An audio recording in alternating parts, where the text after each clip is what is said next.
你好，同学们好，我是海洋。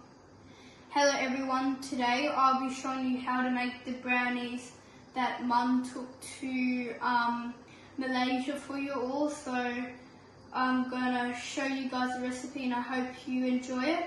And just a quick side note is you can put any of these ingredients in whatever order you want. It's just the way I'm going to show you is the way that the recipe does it. So first what we're going to do is we're going to get 1 cup of brown sugar and 1 cup of caster sugar, which you can't see because it's under the brown sugar. And we're just going to put it in a metal bowl, which has to be quite large because we're going to have a lot of batter. So just going to put that in. And then next we're going to put in 3 eggs, which are room temperature. And before you do it, it's good to give it a bit of a stir, so all the yolk and the egg white mix together, so it's not like uneven, and you end up having bits of egg yolk in there. So you want to stir it before you put it in there. And then next what we're going to do is called blooming the cocoa powder. And to bloom the cocoa powder, what you need to do is you need to put the cocoa powder into some warm melted butter. So we're going to get 3/4 of a cup of cocoa powder and then 1 cup of melted butter. And what we're going to do is we're going to get a sift, put it on top and just pour it into the butter.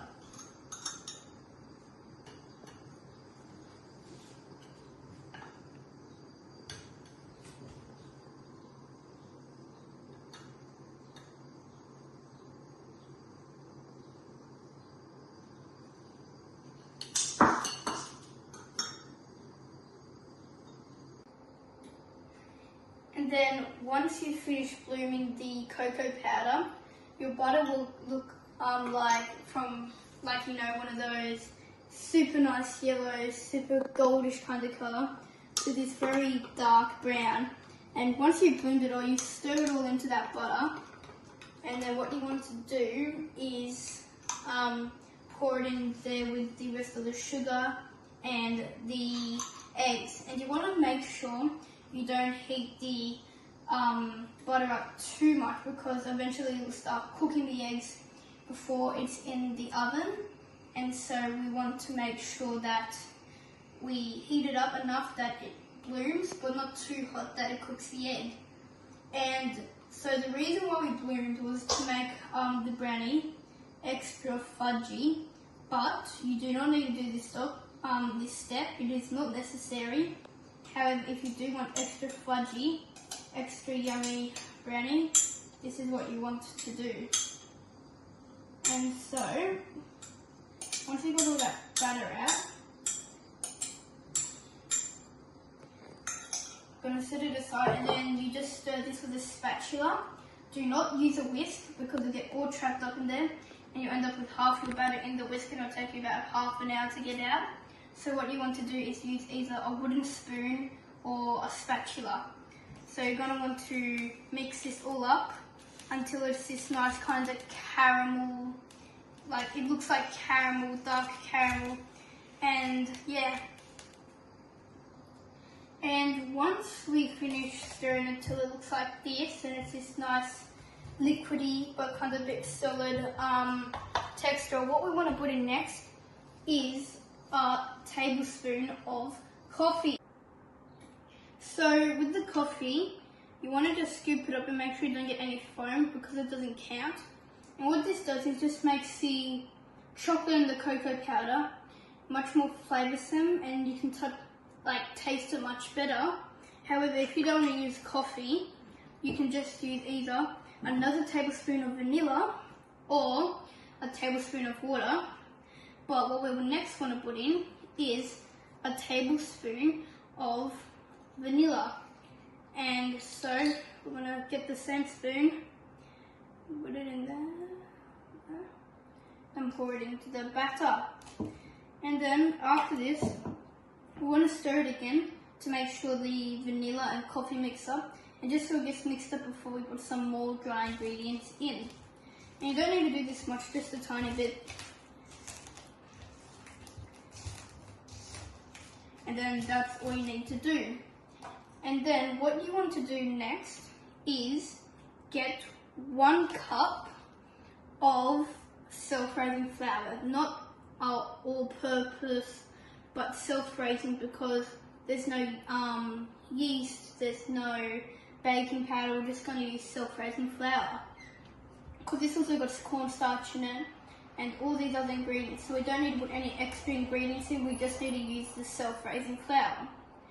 So we put 1 cup of that in, and if you didn't bloom the cocoa powder, after this step is when you would normally put the cocoa powder in. And then once we've done that, we want to get 1/3 of white chocolate chips, and then 1/3 of milk chocolate chips. And they don't necessarily need to be that. It could be 2/3 milk chocolate, 2/3 white chocolate, 2/3 dark chocolate. But this is generally the amount you want to put in. However, what I normally do is just put in as much as I can before Mum tells me to stop. So you want to put these in, and then now you want to preheat your oven to 200 degrees Celsius and line your baking tray with baking paper. And for this, the reason why we use baking paper is with this recipe, when we use oil or butter, it tends to still stick, and I have had a lot of cases where I just use oil butter because I want it to be that nice perfect square shape, and the bottom comes off, so I need to try and create into this kind of other thing. So we want to try and use baking paper, but if you want, you can put oil on that baking paper. And so next what we're going to do is stir this all together and then put it into our square tray, or it can be whatever tray you want.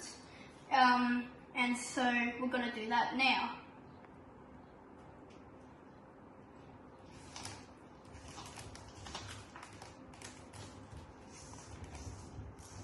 And you want to make sure there's no bits left of this dry flour or anything like that. You want to make sure you get it all together and it's all into this brownish substance. And then once you have it all nicely mixed up with no little bits of flour left, what we're going to do is pour it into the tray. So I tend to get this very thick and sticky substance in there.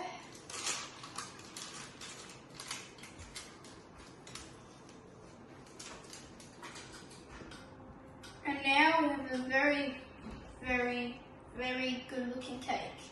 And of course the side's a bit messy, but now what we're going to do is add on some chocolate chips, which Mama's going to bring to me. And so you can add on as much as you want. Here I've got, I'm not actually sure, she measured, so I'm not sure. Hopefully it's a sensible amount, but we're just going to sprinkle it on top. Basically, my job is to bring him stuff and lick the spatula and the bowl at the end of the cooking section. And of course, I do not bring chocolate chip cookies in sensible amounts. I bring them in unhealthy amounts. I can see that. Yeah. Alright. So once we've done this, what we're going to do, if you want and you didn't put any additional stuff on top, you can use a toothpick or a chopstick to just swirl it around and add decoration. And if you really want to, you can get some marshmallows, put in about a tablespoon of water with it, then heat it up in the microwave and then leave it in the fridge to set. Then you can layer it on top and just burn just a bit, and add all these cool decorations in, which sounds really complex, but it's actually pretty easy, and it makes a bit of a marshmallow brownie. But now what we're going to do is put this in the oven for about 25 minutes, and it's on 200 degrees fan forced. And after that, we'll give it a poke with a toothpick, see if the middle is nice and set, and then we can see if we need to cook it more or not. And now that the brownie has been in the oven for about 25 minutes and we've let it set for about 45 minutes, it is looking really nice with this glazed look on the top of it and just a tiny bit crispy and burnt, and it's at this perfect state. And to double check that your brownie is properly cooked, you can get a toothpick or chopstick, and what you can do is you can poke it into the center, not the sides, because the center is always the most gooey part. So if you poke it into that center, and make sure it gets all the way in there, and it comes out, there can be a bit of brown stuff, that's fine. But if there's bits hanging off it, then that means that your isn't set enough. You need to either bake it and put it in the oven a bit longer, depending on how bad it is, or just let it set for a bit longer.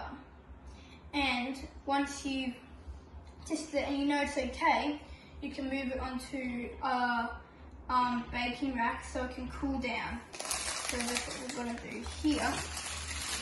And then there we have our brownie, which is looking really good. And so with this brownie, we're planning to give half to a barber who is willing to support Mum on her journey. With when she shaved her hair, he was cutting it and keeping it nice and neat for free. So we're going to be giving half of this brownie to this barber, and then we will also be giving another half to a company called Solomon Shoes, because my shoe needed to be fixed and they did it for free. So half of the brownie is going to the barber and half the brownie is going to the shoe repairman. So I hope they enjoy it, and I hope you enjoy this recipe too.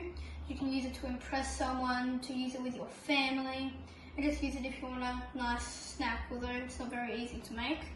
But I hope you enjoy, and I hope my guide was pretty good. Sadhu, sadhu, sadhu. Sadhu, sadhu, sadhu.